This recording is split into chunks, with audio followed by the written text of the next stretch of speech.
Tractatus Logico-Philosophicus by Ludwig Wittgenstein.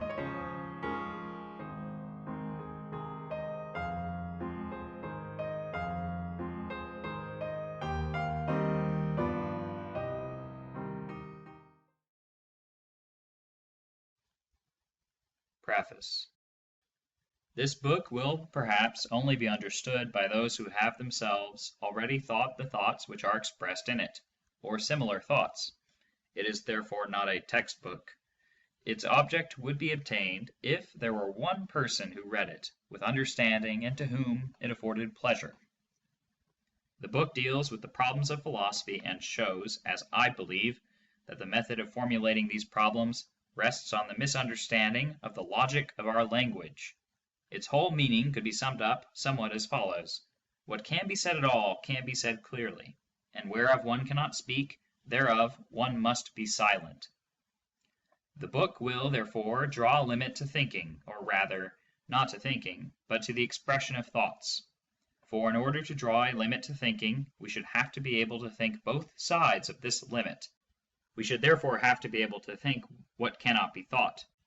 The limit can, therefore, only be drawn in language, and what lies on the other side of the limit will be simply nonsense. How far my efforts agree with those of other philosophers I will not decide. Indeed, what I have here written makes no claim to novelty in points of detail, and therefore I give no sources, because it is indifferent to me whether what I have thought has already been thought before me by another. I will only mention that to the great works of Frege and the writings of my friend Bertrand Russell I owe in large measure the stimulation of my thoughts. If this work has a value, it consists in two things. First, that in it thoughts are expressed, and this value will be the greater the better the thoughts are expressed, the more the nail has been hit on the head. Here I am conscious that I have fallen far short of the possible, simply because my powers are insufficient to cope with the task. May others do it better. On the other hand, the truth of the thoughts communicated here seems to me unassailable and definitive. I am, therefore, of the opinion that the problems have in essentials been finally solved. And if I am not mistaken in this, then the value of this work, secondly, consists in the fact that it shows how little has been done when these problems have been solved. Vienna, 1918. L.W. 1. The world is everything that is the case. The decimal figures as numbers of the separate propositions indicate the logical importance of the propositions, the emphasis laid upon them in my exposition. The propositions n.1, n.2, n.3, etc. are comments on proposition number n. The propositions n.m1, n.m2, etc. are comments on the proposition number n.m, and so on. 1.1. The world is the totality of facts, not of things. 1.11. The world is determined by the facts, and by these being all the facts. 1.12. For the totality of facts determines both what is the case, and also all that is not the case. 1.13. The facts in logical space are the world. 1.2. The world divides into facts. 1.21. Any one can either be the case or not be the case, and everything else remain the same. 2. What is the case, the fact, is the existence of atomic facts. 2.01. An atomic fact is a combination of objects, entities, things. 2.011. It is essential to a thing that it can be a constituent part of an atomic fact. 2.012. In logic, nothing is accidental. If a thing can occur in an atomic fact, the possibility of that atomic fact must already be prejudged in the thing. 2.0121. It would, so to speak, appear as an accident when to a thing that could exist alone on its own account, subsequently a state of affairs could be made to fit. If things can occur in atomic facts, this possibility must already lie in them. A logical entity cannot be merely possible.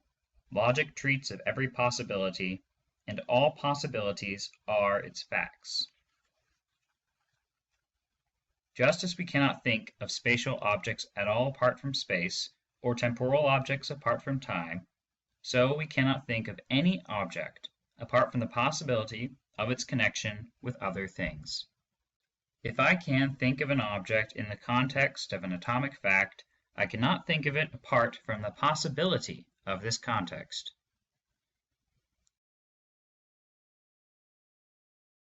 (2.0122) The thing is independent insofar as it can occur in all possible circumstances, but this form of independence is a form of connection with the atomic fact, a form of dependence. It is impossible for words to occur in two different ways, alone and in the proposition. 2.0123 If I know an object, then I also know all the possibilities of its occurrence in atomic facts. Every such possibility must lie in the nature of the object. A new possibility cannot subsequently be found. 2.01231 In order to know an object, I must know not its external, but all its internal qualities. 2.0124 If all objects are given, then thereby are all possible atomic facts also given.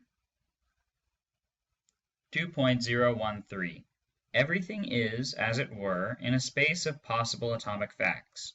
I can think of the space as empty, but not of the thing without the space. 2.0131 A spatial object must lie in infinite space. A point in space is an argument place.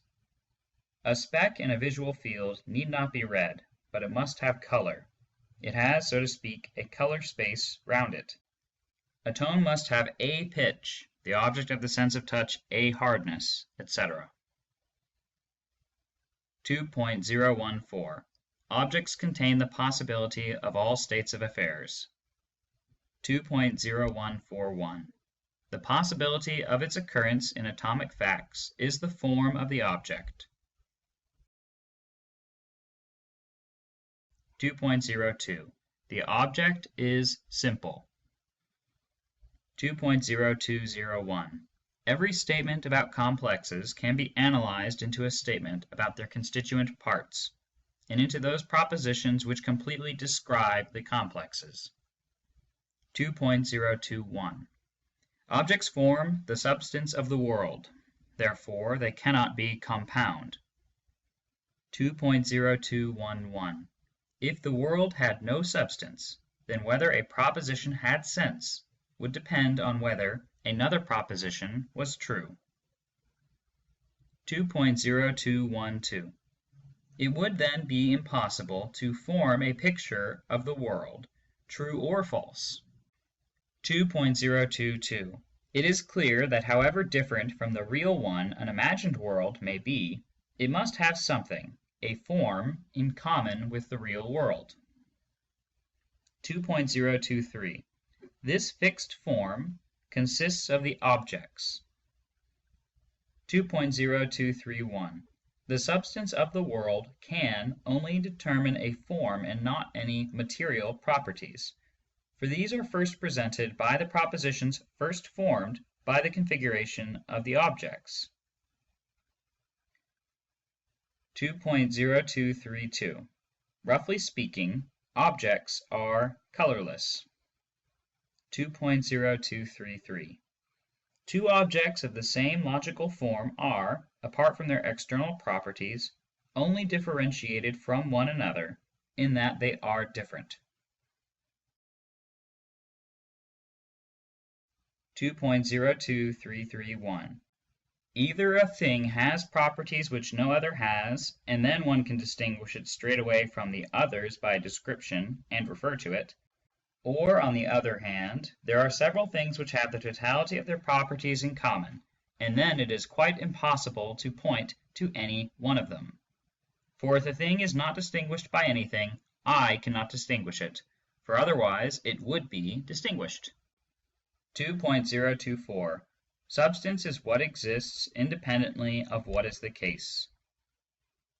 2.025. It is form and content. 2.0251. Space, time, and coloredness, are forms of objects. 2.026. Only if there are objects can there be a fixed form of the world. 2.027. The fixed, the existent, and the object are one. 2.0271. The object is the fixed, the existent. The configuration is the changing, the variable. 2.0272. The configuration of the objects forms the atomic fact.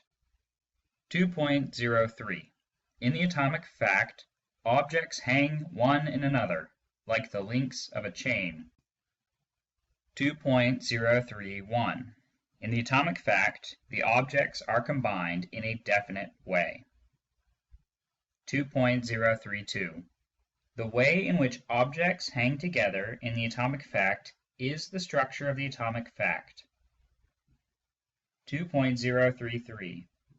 The form is the possibility of the structure.